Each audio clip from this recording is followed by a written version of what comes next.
Nanti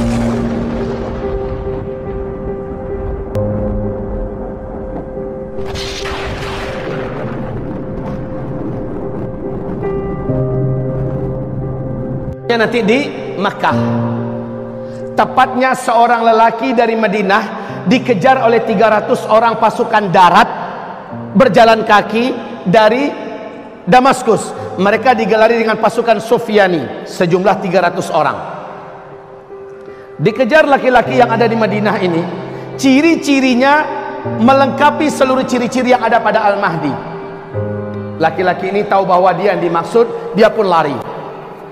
Saat dia meninggalkan Madinah, melintasi Zulhulaifah, lalu lewat Al-Baida dan terus menuju Makkah, mereka 300 orang yang mengejar sampai di Al-Baida. Al-Baida adalah perbatasan antara Makkah dengan Madinah.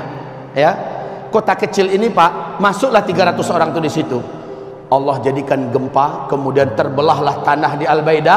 Satu kota itu, gedung-gedungnya, pasar-pasarnya tenggelam masuk ke dalam tanah, termasuk 300 orang yang ada mengejar tadi tenggelam seluruhnya kecuali hanya satu orang disisakan oleh Allah untuk memberikan kabar kepada orang-orang di belakangnya, kami tenggelam di Al-Baida.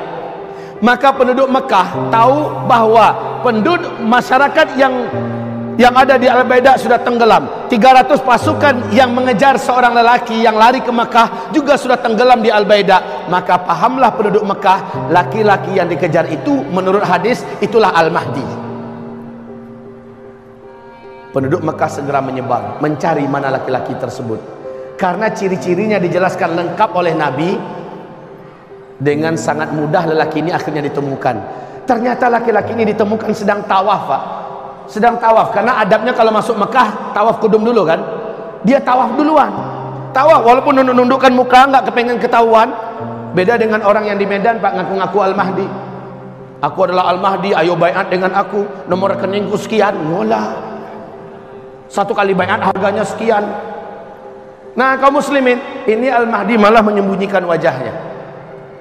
Tapi ditangkap oleh orang beriman. Kawan-kawan, ini dia lelakinya. Dipaksa untuk mau menerima baiat. Mula-mula dia tidak mau, dia menolak, dia minta waktu. Di malam harinya kata Rasulullah sallallahu alaihi wasallam, fa aslahahu Allahu fi lailatin. Allah pun mengislah keadaannya dalam satu malam. Al-Mahdi yang sebenarnya memang dialah Al-Mahdi tidak mau, sebenarnya dia tidak mau. Tapi Allah kuatkan hatinya dalam satu malam sehingga dia besoknya siap untuk dibaiat.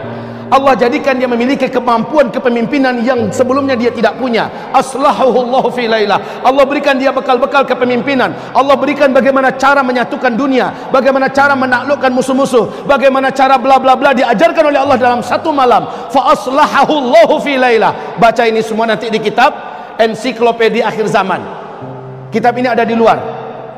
Baca di kitab ini bagaimana Al-Mahdi diajarkan oleh Allah dalam satu malam, diperbaiki keadaannya sehingga besok dia siap untuk dibaiat di Mekah, tepat di antara rukun Hajar Aswad dengan Maqam Ibrahim. Disitulah dia menerima baiat. Kaum muslimin, ciri-ciri Al-Mahdi itu kata Ali bin Abi Thalib dalam hadis yang sahih, yushbihu nabiyakum fil khalqi fil khuluqi wala yushbihuhu fil khalqi. Al-Mahdi itu nanti adalah dari keturunan kandung anakku ini. Ali sambil memegang Hasan bin Ali. Anak Ali kan kembar dua, Hasan Hussein. Ali memegang Hasan. Apa kata Ali? Hasan ini adalah seorang sayyid. Dari keturunannya nanti akan muncul seorang pemimpin umat di akhir zaman. Namanya sama dengan nama nabi kamu. Nama ayahnya sama dengan nama ayah nabi kamu, Muhammad bin Abdullah atau Ahmad bin Abdullah. Dia mirip dengan nabi kamu di bidang akhlak, tapi dia tidak mirip dengan nabi kamu di bidang bentuk. Nih, kalau lihat kemarin di YouTube menyebar ada penampakan atau muncul sosok cicit nabi yang sangat rupawan. Kalau benar itu adalah cicit Nabi, setidaknya kurang lebih Rasulullah itu memang menawan Pak. Putih, bersih, indah, wajahnya menarik, semuanya lengkap pada sosok Nabi. Tapi Al-Mahdi beda.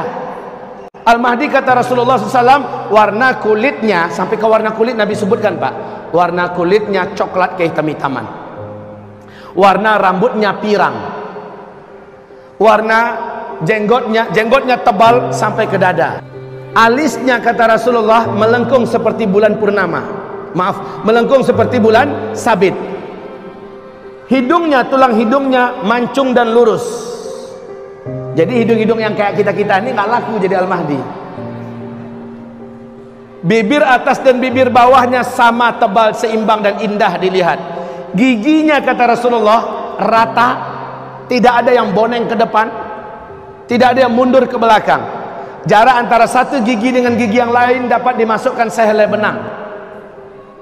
Kemudian kata Rasulullah SAW, Al-Mahdi ini saat dibaiat persis dalam usia aku diangkat oleh Allah menjadi Nabi dan Rasul.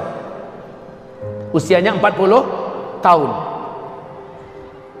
Ciri-cirinya tingginya, bidang dadanya, bulu dadanya, Nabi ceritakan dengan detail. Sampai-sampai kata Rasulullah, dia berbicara dan berbahasa dengan bahasa yang fasih, tapi tidak lancar mengucapkan huruf ra. Huruf ra-nya agak cadel, Pak. Ya. Baik kaum muslimin, Rasulullah SAW meneruskan ada tanda-tanda alam menjelang kedatangan Al-Mahdi yang tidak bisa dikarang-karang, nggak bisa ditutup-tutupi. Tanda-tanda alam ini, yang pertama, Al-Mahdi akan muncul ketika Jazirah Arab dan negeri Arab sudah mulai dituruni salju.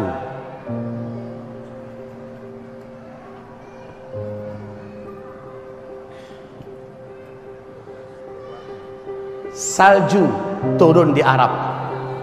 Sudah sejak 2009 salju mulai diansur-ansur, Pak. 2012 sudah tebal, 2013 makin hebat, 2014 sudah mendekati Mekah, 2015 kemarin sahabat saya di Mekah kirim foto terbaru, video bukan foto lagi, video terbaru. Di Mekah sudah ada lembah yang sudah menggenang air, di pinggirnya sudah ada salju, Pak. Syekh Saud Shuraim saat salju pertama mulai turun di Jazirah Arab, khususnya di Arab Saudi, dia berteriak sambil khutbah Jumat dan dia berkata, hadhihi ayatun min ayatillah. Ini adalah satu tanda di antara tanda-tanda ayat-ayat Allah fi akhir zaman, di akhir zaman. Hai manusia, ketahuilah oleh kalian, adakah tanda yang lebih jelas melainkan salju turun di Jazirah Arab? Kan nggak pernah kan sebelumnya, kan nggak kebayang, malah negeri gersang panas tandus kayak Arab gitu bisa turun salju. Tapi sekarang, Pak, seorang pilot pesawat Air Asia orang Indonesia, tinggalnya di Pak Ali namanya, tinggalnya di Cyber City ya, di Malaysia. Beliau mengatakan 3 tahun terakhir ini asal dia masuk daerah Arab, khususnya daerah Arab Saudi, langit itu selalu berawan sekarang. Dulu enggak, dan makin kesininya makin tebal awannya, makin hitam, Pak. Ketika dia landing di mana-mana tempat dia sudah melihat ada tumpukan-tumpukan salju. Masya Allah, ini adalah tanda Al-Mahdi sudah sangat dekat. Bukankah Rasulullah bersabda, jika kamu mendengar Al-Mahdi keluar, kamu wajib pergi kepadanya, berbaiat bersamanya walau merangkak di atas salju. Kalimat merangkak di atas salju menandakan sudah tidak ada mobil, sudah tidak ada pesawat, tidak ada helikopter, walaupun jalan kaki, kejar, menyusullah, bergabunglah dengan Al-Mahdi walau merangkak di atas salju. Baik, salju di Arab. Berikutnya, menjelang Al-Mahdi keluar, terjadi kekacauan dan huru-hara yang merata di Timur Tengah. Huru-hara di mana-mana menjelang Al-Mahdi keluar. Gimana kondisi Arab sekarang? Setelah Arab Spring sampai hari ini nggak jelas juntrungannya. Malah makin kesininya, Pak, makin berkabut suasana di Timur Tengah itu. Huru-hara, kegaduhan, perang dan perang. Menjelang Al-Mahdi keluar, terjadi fitnah di Syam. Fitnah di Syam, fitnah Syam.